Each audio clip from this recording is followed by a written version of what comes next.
Good morning, Theo here. If you haven't subscribed to the channel, you should go ahead and do so now. We're very close to that 100 milestone, and it'd be really nice to hit it, especially because I think we get a custom URL when that one happens. So that would be cool, because then you could just go to youtube.com/Zio Gaming or something like that. That'd be great. So subscribe. Also, if you want some more, I'm over at the Chrillcast this week, so you should go check it out as well. Link is in the description down below. Let's go ahead and get into it, shall we?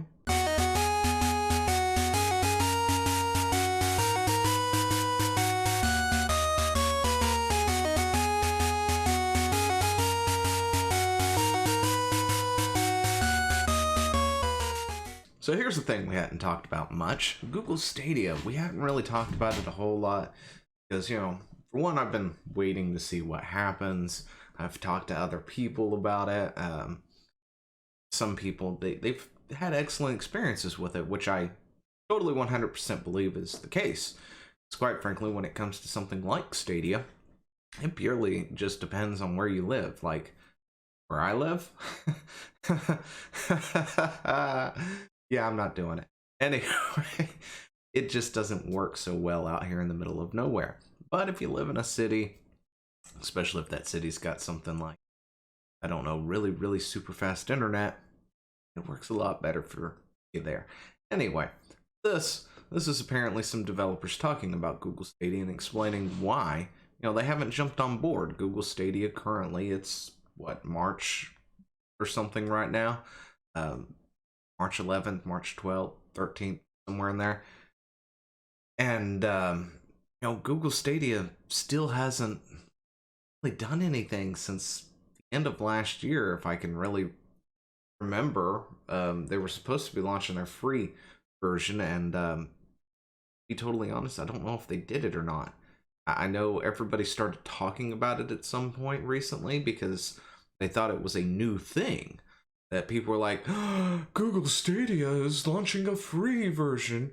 It's failing. Well, I mean, granted, Google failing, but it's not why they launched a free version. That was actually part of the plan, part of the roadmap since it launched, was to launch a free version sometime near the beginning of this year. So, I can't really understand why people are getting so up in arms trying to point at that, saying it's failing when it's the other things that one could point at, from the lackluster service, the fact that service just doesn't work everywhere like they want it to, other than in maybe large cities. The lackluster number of games, that's a big one.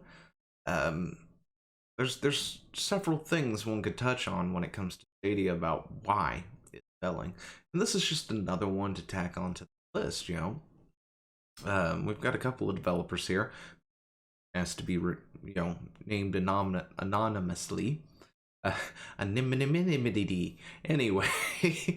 Yeah, there's apparently no real incentive for a developer to get on. Well, that's why you only see some AAA games for the most part, with the exception of like 2 or 4 indie games on there. One, of course, is exclusive to Google Stadia, so I'm assuming they're the only ones who was given a decent incentive to go and get on it, which is a weird thing to think about because it's Google. Google has the money.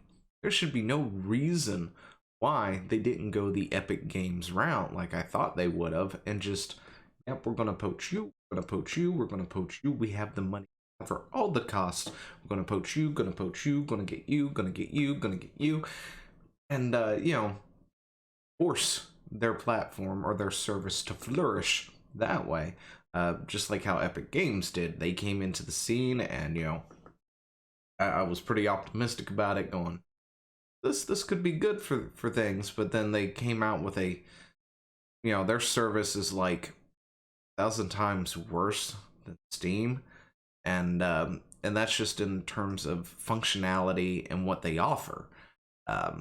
With Steam, I can actually go see what people say about the thing and their recommendations and stuff like that. You can't do any of that on Epic. Epic is quite bare, quite, lackluster when it comes to features. And The only thing they have going for them is they have yearly exclusives that they have poached that are stuck over there for 1 year before they actually make it to Steam, to be totally honest. And if any of those are the games that I want, I've literally not bought them because of that. They're on my Steam wish list, and I don't feel like splitting up my things. Anyway, but enough of that. Google, I figured, would go that route, but apparently they didn't, it would seem. Or if they did it for the people that they've got, but that's about it. But I thought at this point in time they should have had more games, considering they were talking about like 100 and some additional games hitting the service throughout this year, several here at the beginning, which I don't remember if I said it then, but near the end of the year or whatever, they suddenly pushed out 12 more games or something that wasn't originally. And I figured those were probably the 12 that were supposed to come out at the beginning of this year. Which then, of course, should have asked the question, what are you going to do at the beginning of this year? You're just going to move everything forward? Because if you're pushing it out now, it shows that you could push them out at any time. In fact, you could just drop like 120 games onto your service right this second, it sounds like, and be golden.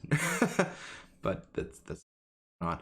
Anyway, but with dozens of hits, or of indie hits that help bolster the libraries of Sony, PlayStation 4, Microsoft, Xbox One, Nintendo Switch,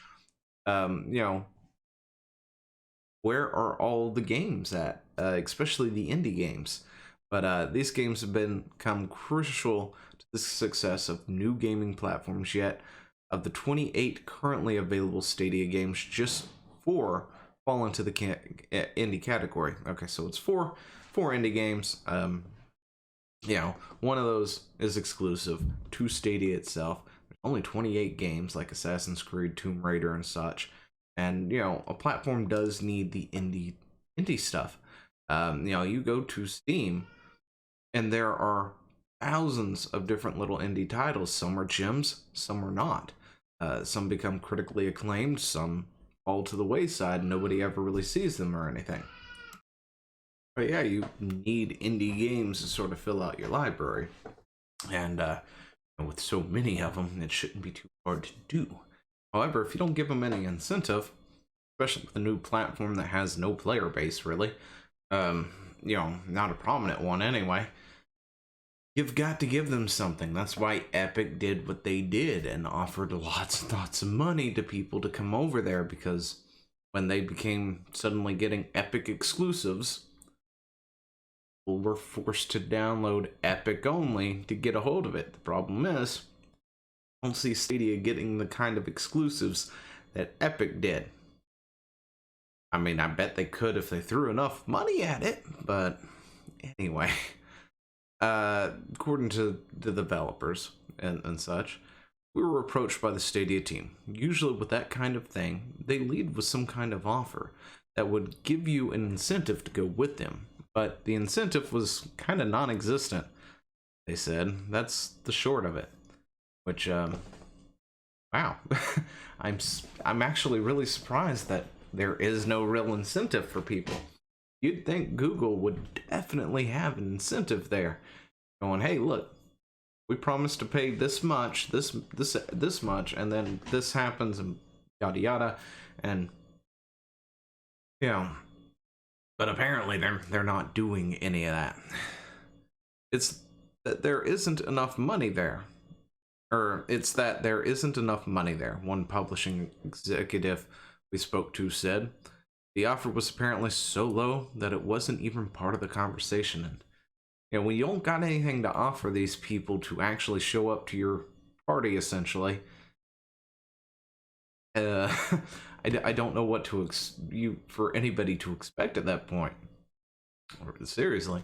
Anyway, when we're looking at these types of deals, another indie developer said, we're looking at, is this enough money where we have the resources to make what we want?